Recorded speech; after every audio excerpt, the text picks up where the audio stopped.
আসসালামু আলাইকুম। শুরু করছি একটা নতুন জিনিস।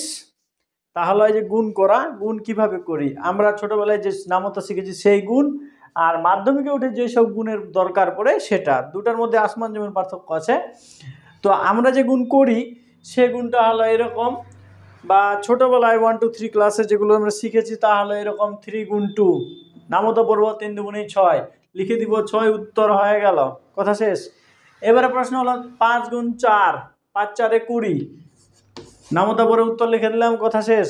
এবারে 7 গুণ 8, 7 8 56, 56, তাহলে উত্তর হয়ে গেল 56। 2 গুণ এবারে কি হবে?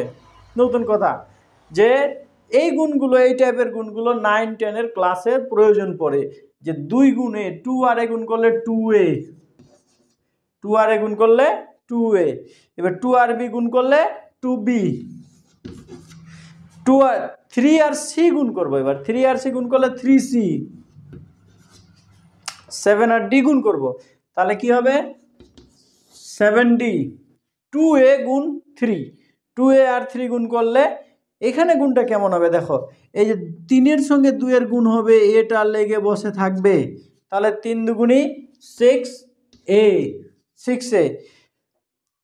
এই গুণটা কি হবে? 3c গুণ 5, মানে 3cর সঙ্গে 5 গুণ করতে হবে, তাহলে এই যে 5 আর 3 গুণ হয়ে যাবে, 5 3 15, আর সিটার সঙ্গে বসে যাবে 15c। তারপরে কোশ্চেন 2b গুণ 5, এটা গুণ করলে কি হবে? একই রকম ভাবে 5 দুগুণী 10, আর b গুণ করলে 10b, 10b। এবারে কোশ্চেন এ আর এ গুণ করবো, এটা নতুন প্যাটার্ন, যে এ আর এ গুণ করলে কি হবে? এ আর এ গুণ করলে হবে a স্কোয়ার। বি আর বি গুণ করলে কি হবে? বি আর বি গুণ করলে ওটার মতো বি স্কোয়ার। সি আর সি গুণ করলে আগেরগুলোর মতোই সি স্কোয়ার। ডি এক্স আর এক্স গুণ করলে কি হবে? X square. এ স্কোয়ার গুণ 3, এবারে কি হবে?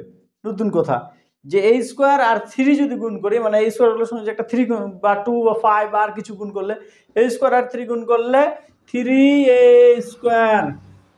বি স্কোয়ার আর 5 গুণ করলে কি হবে? 5b square, 5b square.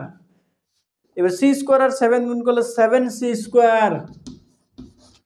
X square আর 9 গুণ করবো, এক্স স্কোয়ার আর 9 গুণ করলে কি হবে? 9x square. ওয়াই স্কোয়ার আর 9 গুণ করবো, তখন কি হবে? ওয়াই স্কোয়ার আর 9 গুণ করলে 9y স্কোয়ার। একই রকম ভাবে আমি একবারে নতুন আরেকটা টাইপের গুণ দেখব। এই গুণের নিয়মগুলো মেইনলি মাধ্যমিকে খুবই জরুরি এবং খুব কাজে লাগে, এগুলো শেখার খুবই প্রয়োজন আছে। এবার এ আর বি গুণ করলে হবে A B. B R C গুণ করব, বি আর সি গুণ করলে হবে বি সি। সি আর ডি গুণ করব, সি আর ডি গুণ করলে হবে, পাশাপাশি বসিয়ে দিলে সি ডি। এ আর সি গুণ করব, এ সি গুণ, এ আর সি গুণ করলে এ সি। মনে রাখবে এই গুণগুলোর ক্ষেত্রে প্রথমে আমরা অ্যালফাবেটিক, মানে এ বি সি ডি যেভাবে আমরা দেখি ছোট ক্লাসে এবিসিডিগুলো যেভাবে পড়েছি সেইভাবে বসালে বেশি সুবিধা হয়। মনে করেন আগে যদি সি থাকে পরে বি থাকে, তাহলে আমরা বি সি ভাবেই লিখব, সি বি নয়। তার মানে অঙ্কটা করতে সুবিধা হবে।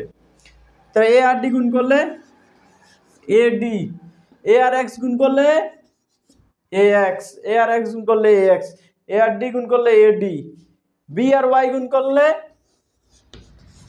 বি ওয়াই, সি আর জেড গুণ করলে সিজেড, সিজেড, সিজেড। বি আর ওয়াই গুণ করলে বি ওয়াই, সি আর জেড গুণ করলে সিজেড। এবার এ আর এম যদি গুণ করি তাহলে এ এম, বি আর এন যদি গুণ করি বি এন, পি আর কিউ যদি গুণ করি পি কিউ। ক্লাস শেষ। লাইক, কমেন্ট, সাবস্ক্রাইব করে চ্যানেলটাকে একেবারে নিয়ে যান।